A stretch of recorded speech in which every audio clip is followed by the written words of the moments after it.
Colonel Rob Manus has a lifelong record of providing dedicated service to this nation. Having worked his way up from the enlisted ranks to full colonel, he served our country for more than 32 years. He has served as a bomber squadron commander, bomb disposal technician, Joint Chiefs of Staff operations officer, assisted the national security team with the campaign plan for the global war on terrorism. He authored the first theater nuclear war plan and served as the vice commander of America's largest airborne intelligence wing. Colonel Rob Manus is a true American hero.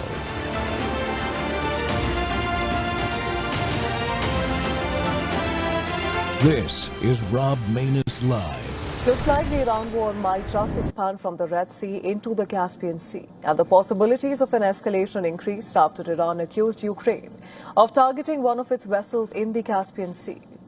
Iran's foreign ministry condemned Ukraine on the latest attack. Iran said that the strike triggered an explosion, killing one sailor and injured another. Iran called the attack an act of aggression and said it would defend its national interest and security. According to Iranian state media, IRNA, the country's foreign ministry has summoned Ukraine's chargé d'affaires in Tehran to protest over an attack it described as hostile and criminal. The action from Iran's foreign ministry comes after Ukrainian armed forces struck a Russian warship in the Caspian Sea. Ukrainian President Volodymyr Zelensky said that the armed forces struck Iranian vessels used in military cargo shipments with long-range strikes.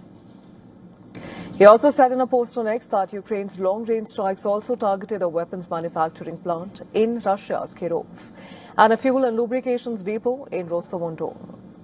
Zelensky also claimed that Russia has been passing on its satellite observations to Iran in West Asia in a bid to enable Tehran to launch strikes in the region.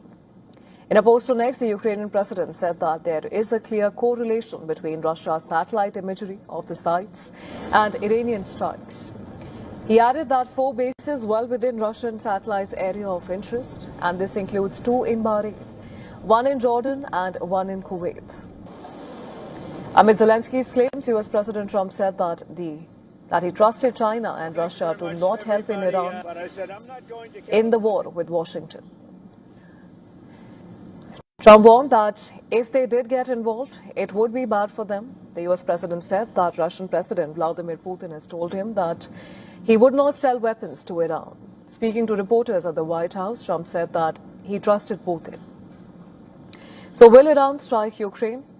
Maybe, but does Iran have the capability to strike Ukraine? The answer to this question is yes. Iran has one of the largest and most diverse missile arsenal in West Asia, with thousands of ballistic and cruise missiles capable of striking major cities in Eastern Europe. Iran's medium-range ballistic missiles, or MRBMs, like Sejal, Imad, Qadr and Khorramshahr has the capacity of striking targets within a range of 2,000 to 4,000 kilometers. It also has kamikaze drones like the Shahid 136, which has a strike range of approximately 2,500 kilometers. Now, the distance between western Iran and Kyiv is roughly between 2,000 to 2,400 kilometers.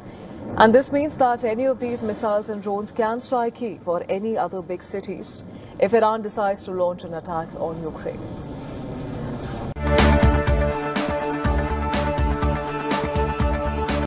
Welcome back to the Rob Manus Show. We're live on Worldview Tube and our X Spaces simulcast. Well, you saw Ukraine's capability there. Their drones struck transport ships in the Caspian Sea, vessels that have been moving military cargo between Iran and Russia. Iran is warning the attack cannot go unanswered. Quote, that raises a central question for today. Is the Iran war linking to and potentially widening into the war in Eastern Europe? And now we have multiple theaters in play, or are these just still separate theaters? And that just happened to share some of the same players and supply lines. Russia has leaned on the Iranian drones and weapons for quite some time now.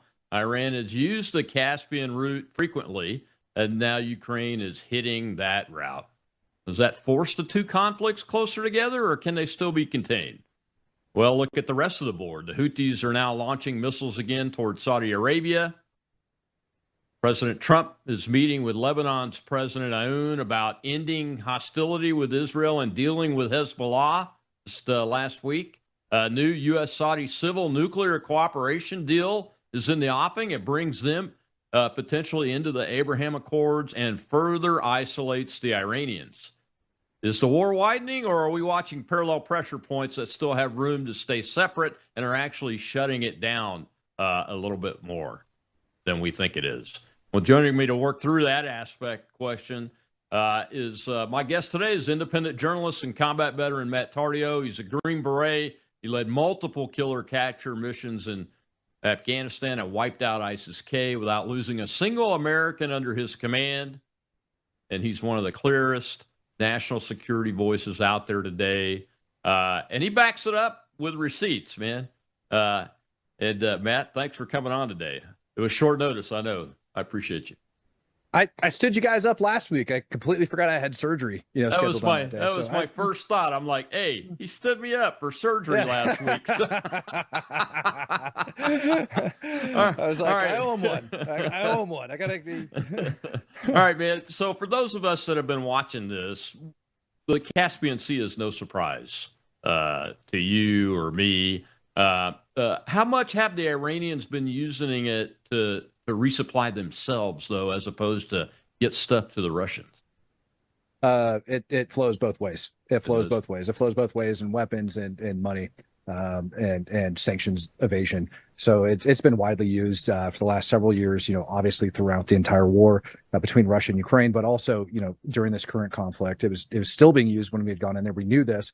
I'm not sure if it was the United States or the Israelis that ended up doing it, but we did bomb Iranian ports in the Caspian Sea back towards the beginning of the war. Mm-hmm. Obviously, they've rebuilt them. So that definitely appears like, if the U.S. does open back up with hostilities, it's going to be the next point of contention where the United States is likely just going to blast it back into oblivion like we did Bandar Abbas. Yeah, I thought I read a report that we had hit the ports again at the beginning of this latest tranche, the stop-start air tasking orders that we've been doing the last 2 weeks or so. But it's not what we've done to Bandar Abbas. Let's be clear about that. Right. Bandar Abbas, we've knocked out telecommunications, bridges, railways, all sorts of stuff, and just isolated that whole place. And then at the same time, decimated the ports.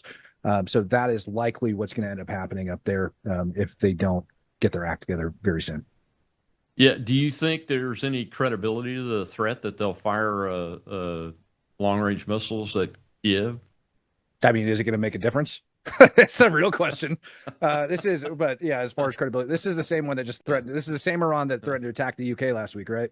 Let's be clear. Right. Yeah. Let's say they do. That's another Tuesday night for Ukraine.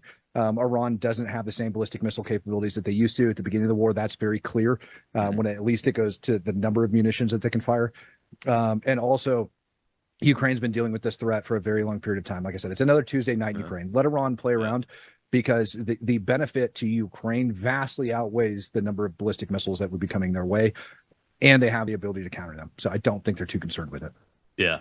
Yeah. I wasn't surprised that the Ukrainians managed to hit a Russian Navy ship in the Caspian Sea, a warship type thing.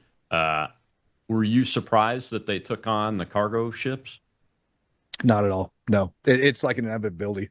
I think I talked to you several months ago, about what my take is, post Venezuela, moving into Iran. Everybody said it was crazy before Venezuela, that we're going to go from Venezuela over to Iran.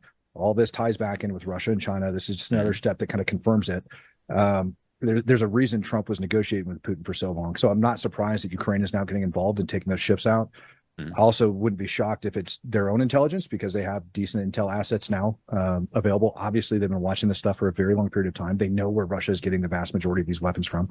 And so it's an inevitable step, I guess, in the progression of the war. Yeah. Do you see what's your take on Putin's response? Do you see him doing anything different than what he's done before vis-a-vis America, the United States? No, Putin's been. Putin knows if he ends up attacking a NATO country or even the United States directly, I think it was a very real threat, which is why Trump made sure to secure Greenland and have the Golden Dome set up there before we went to Venezuela, because the impact that would have on Russia. Same thing with Iran to make sure that was secure. So I think there's a very real threat there. But whether or not he's dumb enough to pull that trigger would be the question, because that would pretty much be the end of Putin and modern day Russia. You'd have another collapse. economical collapse. I mean, they're already in dire straits for where they're at. You look at the oil crisis that's currently taking place over there. You look at 50% of their GDP now going to the war front. They're running out of armor. They're running out of equipment. And a lot of that, and I've said this before, I would argue, I could have a very intelligent argument on this, that Donald Trump has actually done more for Ukraine since he's been president than Joe Biden did his entire presidency. In my opinion, we had Joe Biden that was just kind of feeding the military industrial complex here in the United States by pushing weapons, forward to Ukraine. But it still wasn't enough, and they weren't getting to where they were going. Wars are won and lost via logistics. And what we have, this entire global campaign is going after the logistical aspects of that war, along with the logistical aspects of Iran. Those two things are indisputable, absolutely indisputable. And we are seeing an impact on the battlefront that is tangible. What did Trump do that enabled that? Which portion enabled all of this to happen? The Ukrainians now, from the casual observer's point of view, the Ukrainians are now able to consistently hit the logistics points that Russia needs to continue its fight at the same levels. What Trump did something, right? I mean, he made some strategic decisions. He made some. He made some big right? changes. Yeah, and I don't want to go too in depth with it for sensitive reasons, but there's a reason a good chunk of our intelligence community got fired when he came into office, and that needed to be done. Absolutely needed to be done. There's a reason the FBI got gutted. That needed to get done. We had moles, plants, sympathizers, etc., that were within there, and we had people, quite frankly, that were just making really stupid decisions that were putting American interests at risk and American lives at risk. After that, Trump went from saying we're going to be supplying all of these weapons versus, his now public stance, which I think he stated 2 days ago, which is NATO's, these countries are buying the weapons. What they choose to do with them is up to them. And obviously they're choosing to give them to Ukraine. Also, Ukraine, I think the more direct question would be, what has Ukraine done in order to better position themselves to be able to further those attacks? And they have been the leading cutting edge when it goes down to drone technology and counter drone technology.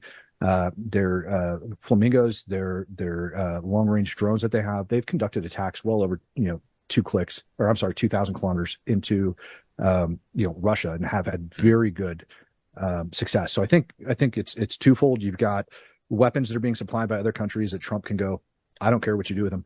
And then you've also got Ukraine that's better positioned itself to be able to take care of those threats and go after the logistical aspect over inside of Russia as well.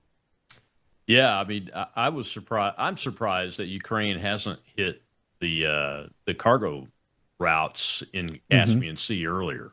Because right. I mean, they've fired on Russian ships in the Mediterranean even.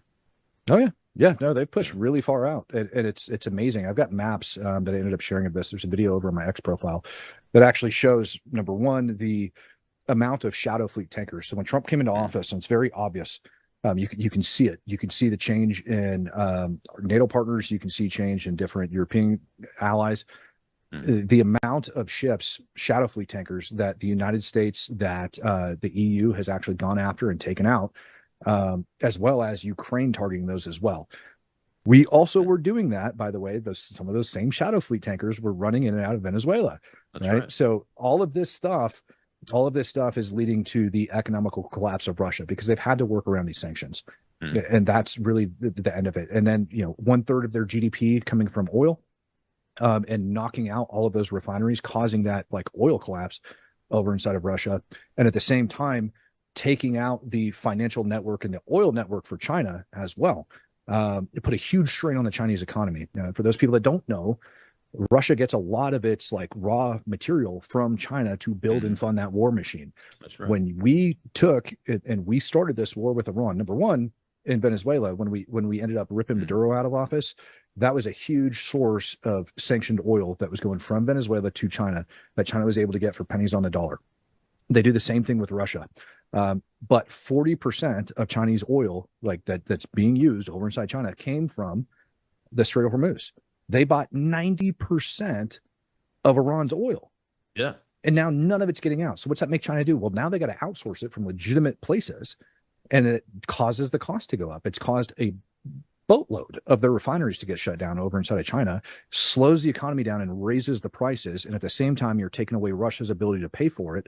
And those are the effects you're seeing on the front line. So if you're asking what has Trump done to enable this, that, number one, it's allowed them to ease pressure on the front and to be able to take some of those munitions and start directing them elsewhere. Yeah, and I think everybody gets focused on the air tasking order and what targets have they struck tonight. What are we taking off the board? Are we killing enough people? Are we breaking enough of their things? And those kind of things. But honestly, the hit on Venezuela and its impact on China and Russia vis-a-vis all that, and the changes that he made in policy on the weapons going to NATO instead of going to Ukraine, I think, and the blockade going back in place on Iran's ports it has the ability to have much, much more negative impact on the IRGC and the strategic players than anything else. We'll be right back with Matt Tardio. Continuous discussion, and we'll move to Matt. I want to get your take on the meeting with President Aoun of Lebanon and that whole discussion, because I found it very interesting. The appearance of a relationship taking shape there. We'll be right back with Matt Tardio.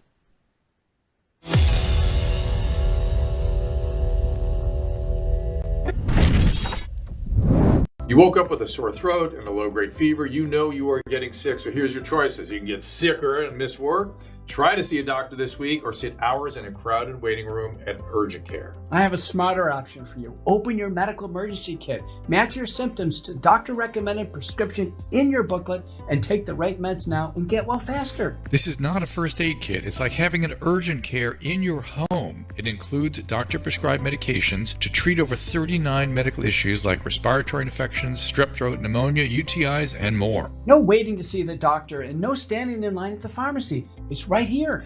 Every home should have at least one medical emergency kit, and here's how to order. Go to worldviewhealthcare.com. Your kit to treat dozens of common and serious illnesses is rushed to your door. worldviewhealthcare.com. That's worldviewhealthcare.com. The emergency kit available at worldviewhealthcare.com. Make sure you don't have to go to urgent care. I got pneumonia. I didn't have to go. I took this last year. Stayed at home. Went to bed.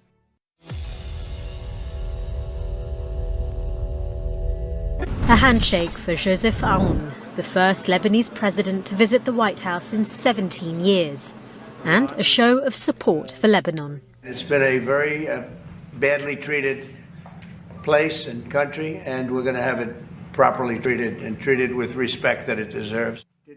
After the warm welcome, it was down to business. Aoun's agenda: disarming Hezbollah and ensuring the militant group and Israel withdraw from southern Lebanon, the terms of the U.S. brokered framework deal. But the first phase is already facing its first hurdle.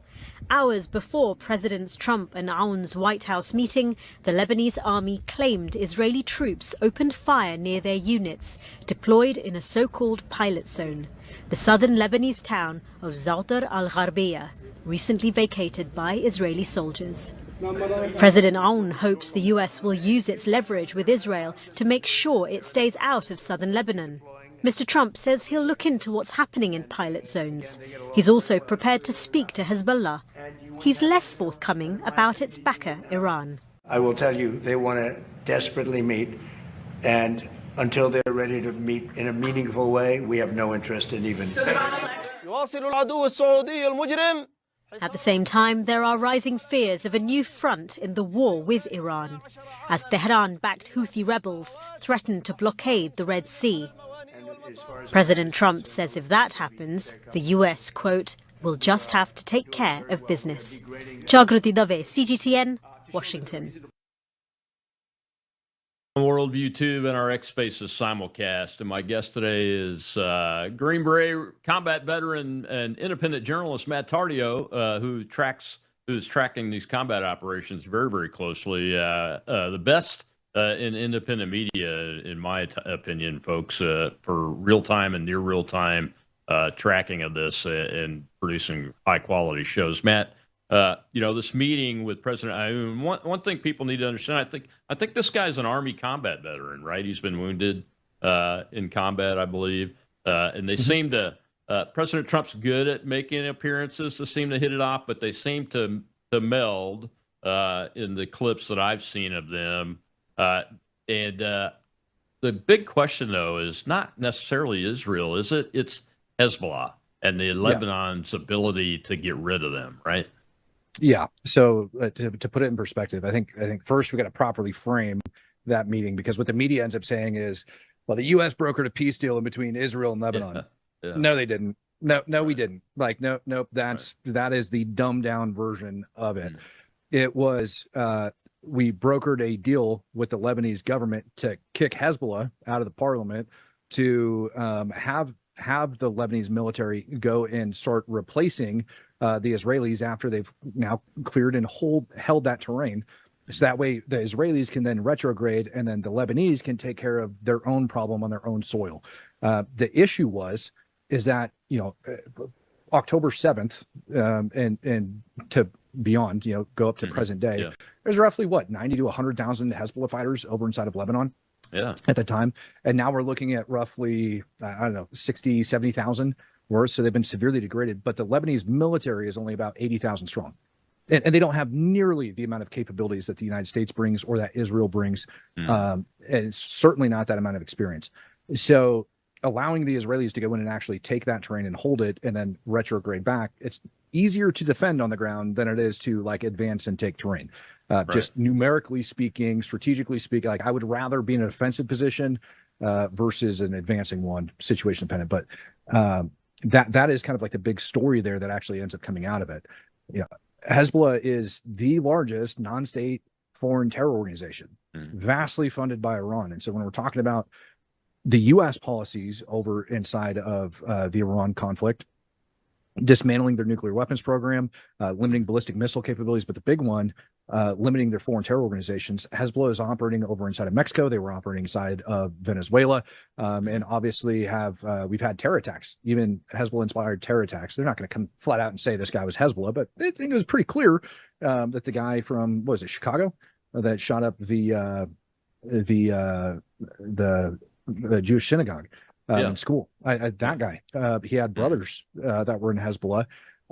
It's really obvious. Recent trips to Lebanon, et cetera. So we need to take care of that issue. And investing, in my opinion, in that is a good thing for the United States of America, because it does protect our national security.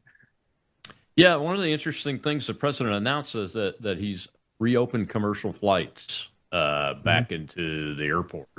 I'm assuming in Beirut it's located at. How important are those types of decisions, to loosen up on that? Is that okay? You just talked about the guy in Michigan and the Jewish synagogue. Was it Michigan? The Jewish synagogue where he tried to get in and kill the kids in school there. His brother was a commander in Hezbollah. Is what we I think it's a good thing. You go back a couple of years, we had the IRGC that was using that airport. In the U.S., we're not just doing this to broker things. Lebanon's getting stuff out of this. They're getting training, likely going to end up getting training from the United States military equipped, and then also monetarily help rebuilding southern Lebanon. Do I think it's the best policy? No. Do I think it's a movement in the right direction? Absolutely. I don't agree with everything the Trump administration does, and nor do I think that what they're telling us on face value is actually what's taking place, right? As we've been talking about. Right. But absolutely, if you want to start pulling people in and you want to start fixing things, the way these guys get in there, and these terrorist organizations, and they start corrupting and taking over, is because of the financial downfalls of these countries. You wonder why some of the poorest countries on the planet have such a raging terrorist problem, and that's why. They're able to go in, financially provide, and do other things, prop up, puppet regimes, et cetera. And if we want to combat that, unfortunately, the United States also has to play the same game, but we've got to do it in a way that guarantees victory for them, because losing means they lose and they die instead of their families. So we've got to guarantee a victory for them, and we've got to be able to financially get them in the right position to where they can continue to project and move forward in a pro-West, option. Yeah. So Hezbollah, are these folks foreign fighters that have come into Lebanon, or are they organic? Yes and no. Lebanese citizens. It's a Both. mix then. Both. You had, Hezbollah was fighting against Giuliani over inside Syria, which I do not support. I will openly state it. I do not support putting that man in power over inside Syria. But when he was running around as a foreign terrorist, after he got done killing U.S. troops, let's just be perfectly clear about who this terrorist is, jihadist. As he was doing that, after he got done killing U.S. troops and focusing on what was taking place in Syria, he was fighting Hezbollah. IRGC was using Hezbollah to fight against them on behalf of al-Assad, to the point where Hezbollah was also in charge of their chemical weapons program, production, transportation, things like that, for the Assad regime over in Syria. With that being said, you did have Hezbollah fighters from Syria. So if you're asking foreign fighters, well, are we talking about Syrians that got exiled and moved into Lebanon? Absolutely, that took place. But for the most part, the people over inside of southern Lebanon, they're from that area. They've been built up. Have they crossed the border into, who knows, how many of them there are that have done that. But yes, you do have some, but not like ISIS, to where you had them flooding from all over the world. Totally different. Right. So you mentioned the parliament, Hezbollah being in the parliament and everything. As a matter of fact, I think the speaker of parliament in Lebanon is a Hezbollah guy. My understanding, anyway. And the president's I believe, a Christian, and that's still by law, I believe. But still, if Hezbollah is controlling the legislative body, they're probably in a lot of the executive branch positions too, decision-making positions, all the way down, and everything. How does the United States help them eradicate that infestation? I'll call it an infestation, like a virus or bugs. Yeah, by doing exactly what we're doing now. I think one of the biggest mistakes the U.S. made over in Afghanistan wasn't acknowledging or recognizing the role that the Taliban plays for a lot of the people out there, right? Like it would be absurd for people to state that Hezbollah doesn't have support of the people in some of these areas, and to say that they're, a group that people don't back and get behind. And it's the same thing with the Taliban. The Taliban took care of families. They provided law, order, whether or not it was radical Islamic law and order, but law and order nonetheless, in areas that the government wouldn't get to. Right. And what we failed to do, I think, was to listen to those people and to be able to figure out how to actually make that happen. Much like most of the guys on the ground, with experience over in Afghanistan, living out in the villages and doing all that stuff, we looked at it and we're like, at some point, our politicians need to understand that the Taliban needs to have some sort of representation within the Afghan government in order to make this work. And I think if you want that Hezbollah situation, because right now they're way stronger than the Lebanese military, if you want that to work, you're going to have some sort of representation and let that work itself out over time. Obviously, strict rules, et cetera, in place, but have that work itself out over time. And Hezbollah, by the way, for a lot of people that don't know, rooted within the PLO, in the PA, right? So it again, we can say all roads lead back to Russia, but when you start understanding the radical Islamic take, whether they're Sunni or Shia, it doesn't really matter. They all have the common belief that Israel should not, be occupying Jerusalem. That's their term, not mine. And they believe it's occupation because they believe it's their God-given right to that land. And so how do you get rid of that? Well, education, et cetera. But you've got to first open that door. I said in my last interview, like an hour ago, unless we are willing to commit literal mass genocide against these people, which is the only way to eradicate radical Islam, just like any other crazy belief, and eventually get people pushed back. We had to kill a buttload of Germans to get them to come to the table. When we had Imperial Japan, we had to drop 2 nukes on them to get them to, bend the knee. Unless we're willing to go that route, which I don't think America is, then we need to actually look at, this route that we're currently taking. So do I necessarily agree with it? I would rather put warheads on foreheads personally to eradicate them, but that's not the stomach of the American population. I don't think Trump wants that. So yeah, we've got to start working that in somehow and let that work itself out. Yeah, I mean it's a very complex situation, especially when you put in you have the fundamentalist Islamists, which are the real nut jobs, and then you have those Muslims that say that they're mainstream and they act like it, but then you have this whole concept of taqiyya and how the objectives that Islam takes everywhere it goes. And it's a tough situation, man. We got to take another break. When we come back, we'll talk about the Houthis. I want to get your take on what you think the impact of these strikes on Saudi Arabia is going to be in the larger world. We'll be right back with Matt Tardio.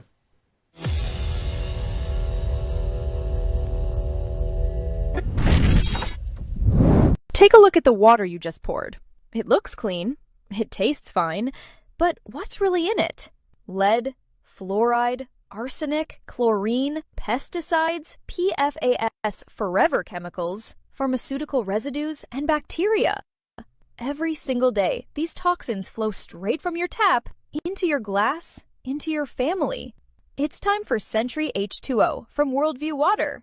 Sentry H2O is the ultimate water treatment technology, designed to remove harmful toxins, balance your water's pH, and enrich it with essential minerals like calcium and magnesium, the way nature intended. From commercial-scale systems to whole house filtration to crisp, delicious drinking water right at your kitchen sink and shower, Sentry H2O delivers cleaner, healthier water everywhere you need it. No plumber, no tools, no plumbing knowledge required. Perfect for homes, apartments, rentals, RVs, refrigerators, and more. Because everyone deserves access to clean, healthy water. Visit worldviewwater.net. That's worldviewwater.net.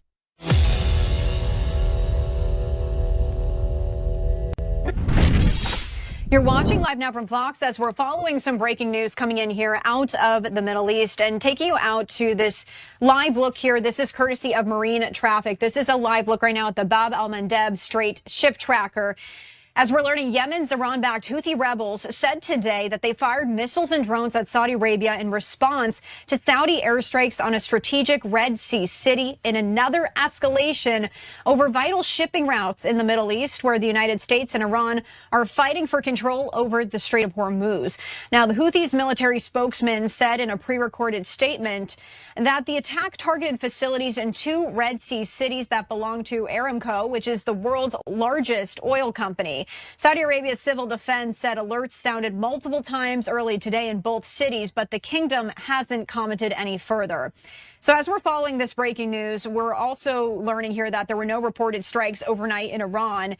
In this break from nearly 2 weeks of consecutive nights of U.S. attacks, though tension remains high following a recent escalation between the two countries over the Strait of Hormuz.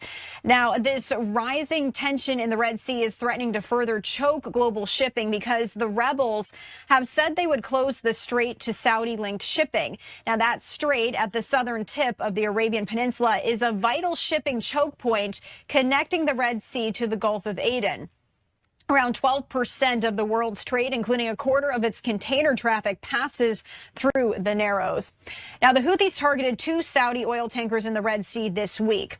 In response, Saudi Arabia struck a port in Yemen, the Saudi-led coalition in Yemen confirming that today. And the strikes late Friday, last night, hit the city's port and the state-run telecommunications corporation, injuring 2 people. Now, the Saudi-led coalition fighting in Yemen said it didn't hit the port but struck legitimate military targets, which were linked to threats to commercial vessels in the Red Sea. Iran's foreign minister called for diplomacy and dialogue to solve the Yemen conflict without military confrontations in an interview that was published today in a state-run Iran newspaper. Also, the Associated Press reporting this here as well. U.S. Central Command didn't immediately respond to a request for comment there from the Associated Press. However, unlike the previous 13 nights, it also didn't announce new strikes. So we are following this breaking news here out of the Middle East. Welcome back to the Rob Maness Show. It's More War Monday, and man, we got a lot of war these days. Just listening to what the Houthis are now doing to the Saudi Arabians. So, yeah, and my guest today is Matt Tardio. Matt, a couple of interesting things in that little clip. That's why I chose it. One is they're supposedly the Houthis are only shooting at the Saudis. Now they're not shooting at anybody else, and they made it very clear in their public statements. At the beginning of the program, I said, is this the same Iran that threatened to attack the UK when you brought up Ukraine? I remember the Houthis last go round saying that they were only going to be targeting ships associated with the Zionist regime. And what ended up happening was everybody got targeted. And the only ships that were allowed to, transit the Red Sea were Russian and Chinese. That's it. Everybody else was getting blown up. So we'll see. I doubt it, but we'll see. The other thing that I found interesting is the Iranians, they put their diplomatic guy out there going, hey, we really want to settle this through diplomacy. Is that something that's unexpected, or from your perspective, like mine, it's the same old thing? Yeah. So let's talk about that. So the Iranians have been pushing, again, the Houthis, Ansarullah, or another foreign terror organization funded by Iran. And they're not a little foreign terror organization either. They're very big. They control 70% of the population over inside of Yemen. When you look at it on a map, you're like, all right, this is just 1/3 of the country, right? But that is 70-80% of the population over there. It's massive, right? It's a lot of people. But Donald Trump last week, when all of this came out, said that if the Houthis start launching attacks, that he's going to hold Iran responsible because they do absolutely control them.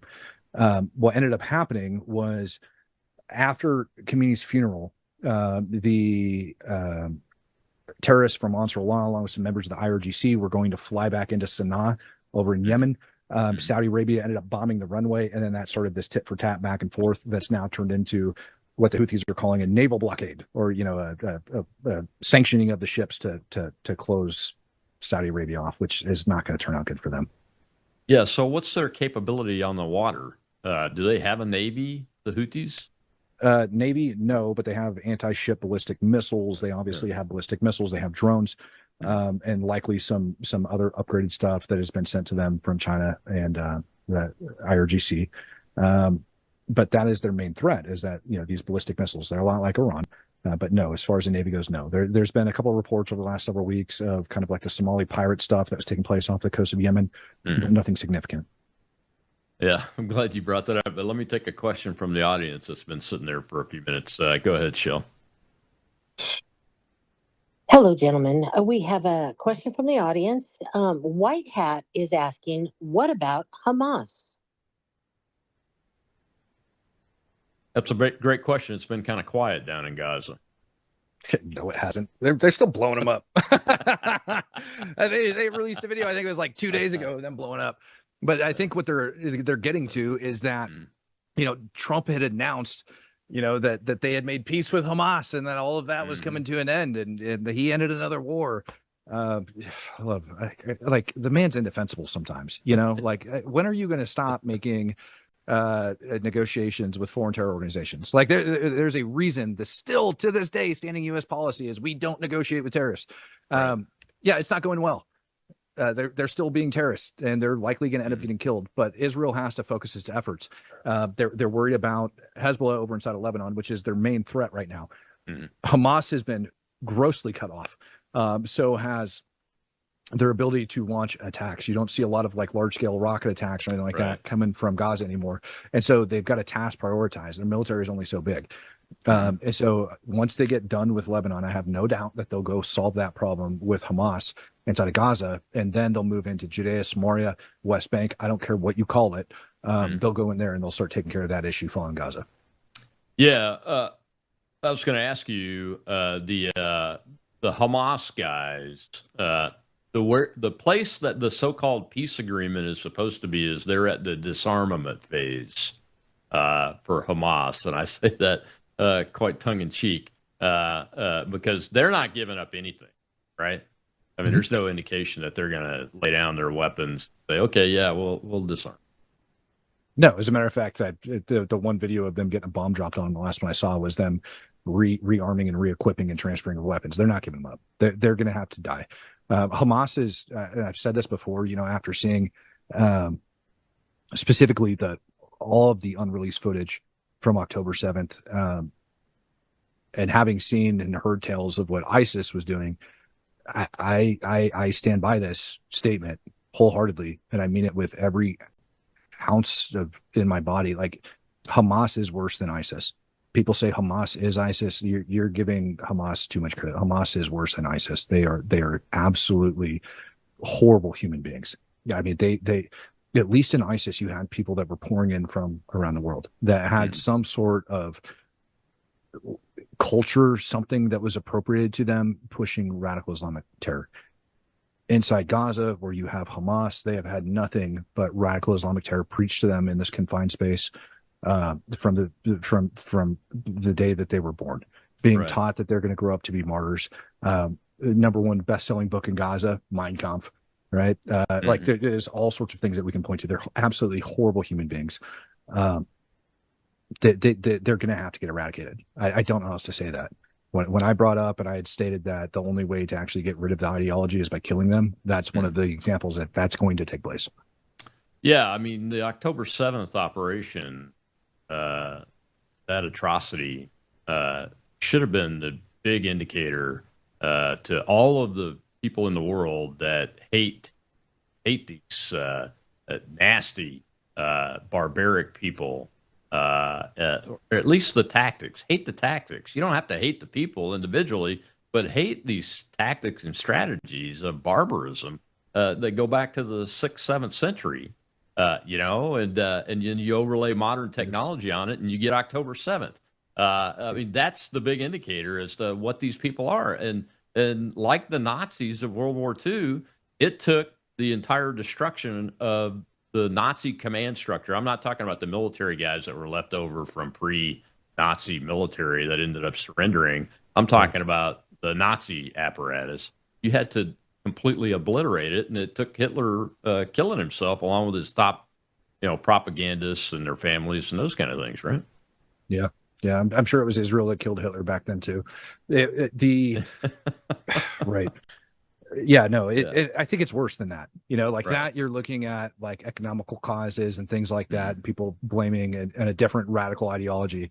This, you're looking at people born and raised from birth to think that any and all means, like it is written in their most recent charter that they are allowed to take the land of Israel back by any and all means.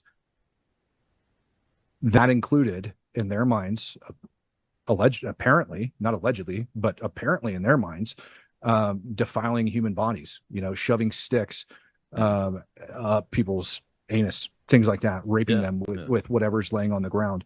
I mean, just horrendous things. They strangled a baby. I mean, let's just throw that one out there. I mean, these are not decent human beings. No, they're not at all. I think it's also important. I think it's also important to state that there was 3 different waves of attacks that took place that day. The first one was primarily Hamas. And then what ended up happening was you had a video that came out of the Nova Music Festival that hit Telegram and got spread around Gaza like wildfire. And it was of a Hamas fighter shooting somebody that was hiding behind a tree. And then it went out with the Quranic verse talking about killing every Jew hiding behind a rock and tree. And that inspired a second wave and then a third.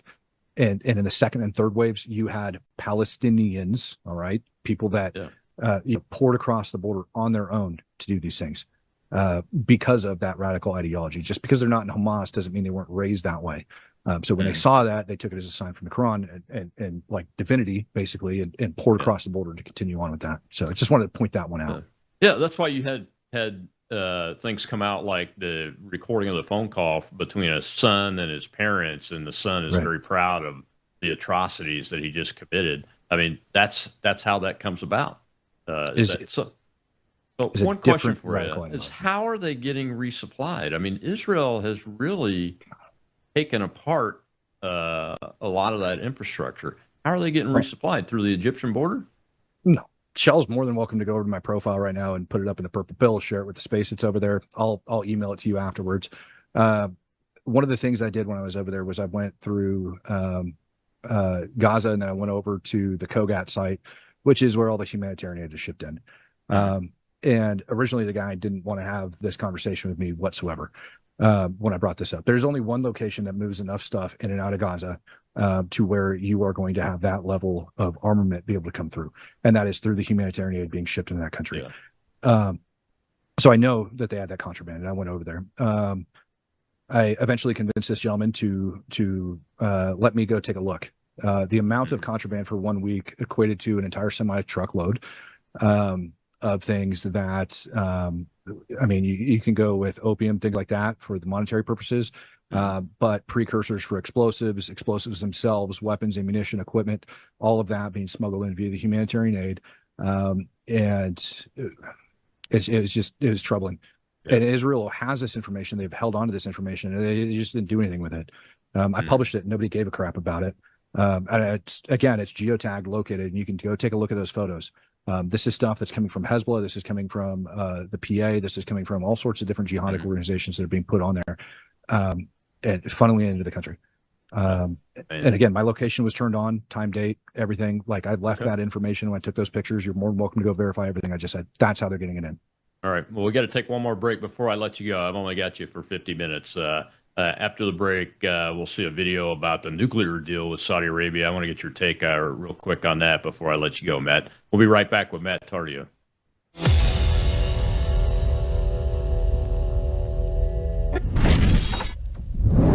At a certain age, you stop chasing younger. You start protecting what helps you feel steady, strong, and well.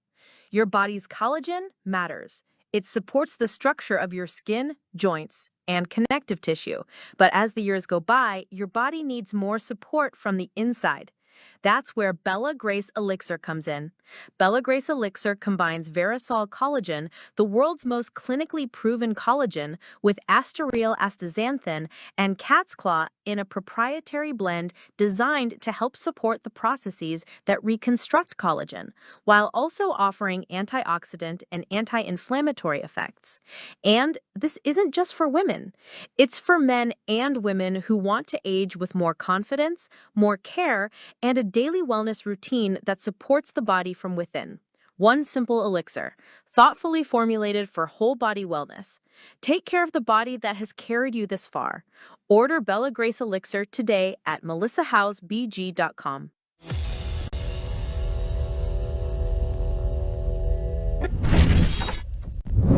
As the White House remains steadfast in its objection to Iran's nuclear program, it's reaching a new deal with one of its neighbors. The Trump administration announcing an agreement with Saudi Arabia that could greenlight the kingdom to pursue a civilian nuclear program. President Trump's agenda in the Middle East has been commerce, not conflict. Saudi Arabia has been an ally of the United States since the nation's forming. The Wall Street Journal first reported the deal, which lasts for 30 years and could involve American companies.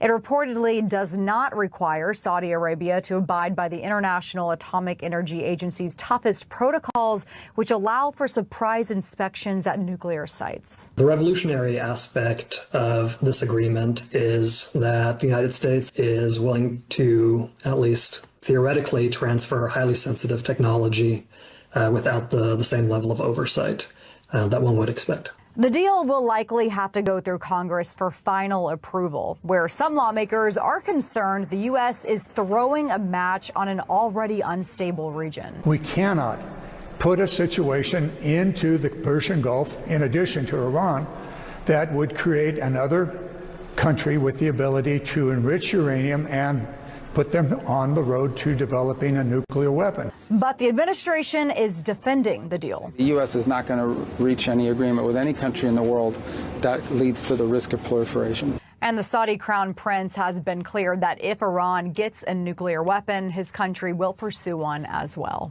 In New York, Caroline Elliott, Fox News. Welcome back to the Rob Maness Show. It's More War Monday. My guest is independent journalist and former Green Beret and combat veteran Matt Tardio. And Matt, I know I got to let you go here in about a minute, but I just wanted to get your take on this potential deal. You know, it's got some interesting things about it. I have read that they're not going to get enriching capability as much as it's going to be a power plant type nuclear material for power purposes, and that the enrichment process will happen somewhere else. And the other thing is, and the part that got my attention is the president said, only if they join the Abraham Accords will this deal go through. I see that some pretty good things right there. Yeah. So we got to start making peace with Saudi Arabia and getting them on the Abraham Accords. They currently have an invitation from BRICS to join. So this goes back to the larger global scale of things. And also we need to look at the Strait of Hormuz and who's going to end up controlling that, right, and providing security for it, because the United States isn't going to be the endless police of the Strait of Hormuz. That's going to require all the Gulf nations to jump on there. Saudi Arabia has been taking several steps. They helped us out greatly during the global war on terror, and there's no reason why we shouldn't help them along that way. Abraham Accords are nothing more than recognizing that Israel is allowed to exist, and if you got an issue, you're going to solve it diplomatically instead of firing ballistic missiles and sending over foreign terror organizations, right? So it's a good deal as far as I'm concerned for them, what they're going to get out of it. And let's not forget that this is the home of Mecca. A lot of the times when Saudi Arabia is making a movement, it speaks volumes to the Islamic world. So it is a very strategic move by the Trump administration in order to start combating Iran. Yeah, I see a lot more positives than potential negatives out of that one. I'm like you, especially since they are the home of Mecca and Medina, and when they speak, the Islamic world listens. Right. Even the Shiites listen, and that's hard to get accomplished. Well, man, thank you so much for coming on today. We appreciate it. I know you got to run. Where can folks find you on X and your show? Yeah, you guys can find me over on X by searching my name, Matt Tardio, or you can go over to YouTube and you can search Speak the Truth Actual. It's at Speak the Truth Actual, or you can just type my name in there and it'll pop up too. That's where I'm putting things out twice a day, every day. X, I'm constantly doing things like this and updating people that with a lot of information I'm not putting out elsewhere. So, all right, man. Thank you very much. We appreciate it. Till next time. Thank you. All right, folks, I've got one question in the audience, and then I'm going to do a tribute to my friend Sam Faddis, who was a month ago today was a guest on this show. Shell, go ahead with the question. I'll take it. Go ahead, AJ. I was going to ask Colonel in regards to Houthis' conduct at the Bab al-Mandeb choke point that, there's Somaliland at the Horn of Africa, which is literally on the other side of the waters, and Israel has recognized them, and they have a lot of assets there, and CENTCOM also have a presence there. So my point is, Houthis are flying a little bit too close to the sun, sir.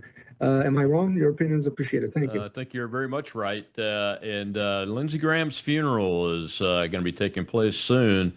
And Prime Minister Netanyahu and Volodymyr Zelensky from Ukraine are both scheduled to meet with the President of the United States. I don't know if they'll be together, but I guarantee you that is going to be a subject because we will shut them down if they try to close that strait. Just like the Iranians are paying a heavy, heavy price. Thanks for the question, AJ. Well, my friends, before we end the show today, I need to take a moment. This past Saturday evening, we lost a true American patriot and a good friend of mine, Sam Faddis, better known to many of you as @RealSamFaddis on X. Sam passed quietly at the University of Pennsylvania Hospital in Philadelphia. He was surrounded by his wife, Gina, and their 4 children, his remaining brother, and other family members. He had been fighting a hard battle with post-COVID interstitial lung disease and pneumonia. The family has asked for privacy as they grieve, and I ask all of you to respect that while keeping them in your prayers. Sam was a retired CIA operations officer who spent roughly 20 years in the clandestine service. He led the first CIA team into northern Iraq months before the 2003 invasion. He later headed the Counterterrorism Center's Weapons of Mass Destruction Unit. He operated in some of the most dangerous corners of the Middle East, South Asia, and Europe, recruiting sources, running operations, and doing the hard, quiet work that keeps this country safer. Before the agency, he served as an Army officer. After the agency, he never stopped serving.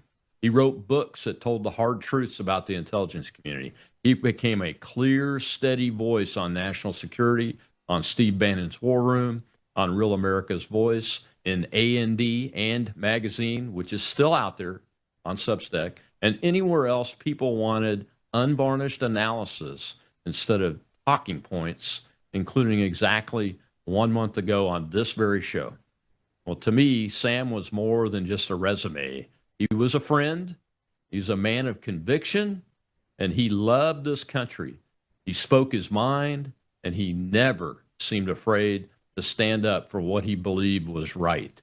In the days before he left us, I called him one of our best men, and I meant it. We are poorer for his absence. The intelligence community lost a seasoned operator. The truth-telling community lost a fearless voice, and many of us lost a friend.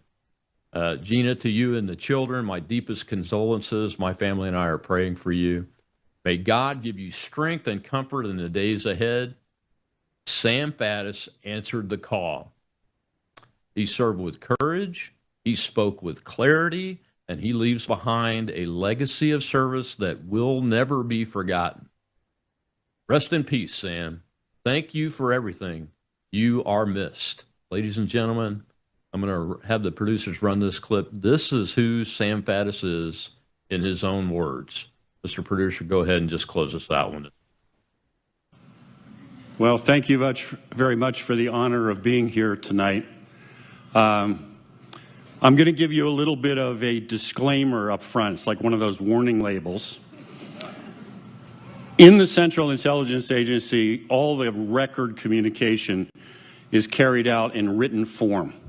I mean, they got radios and television, and telephones and stuff, right? But they send what they still call cables back and forth, and that's how you communicate officially.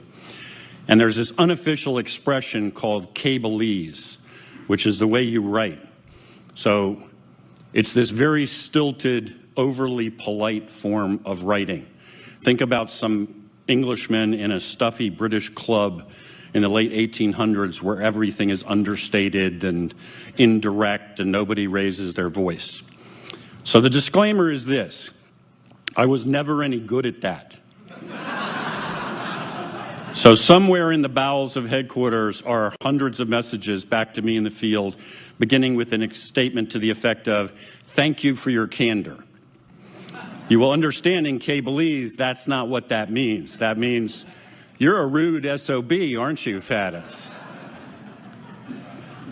But my intention is not to be rude, and I don't think I'll be rude to any of you. But I think we're talking about some very important matters, and the hour is late, and the risk is very real, and the danger is grave. And so if there was a time to pull punches and dance around issues, it has long passed.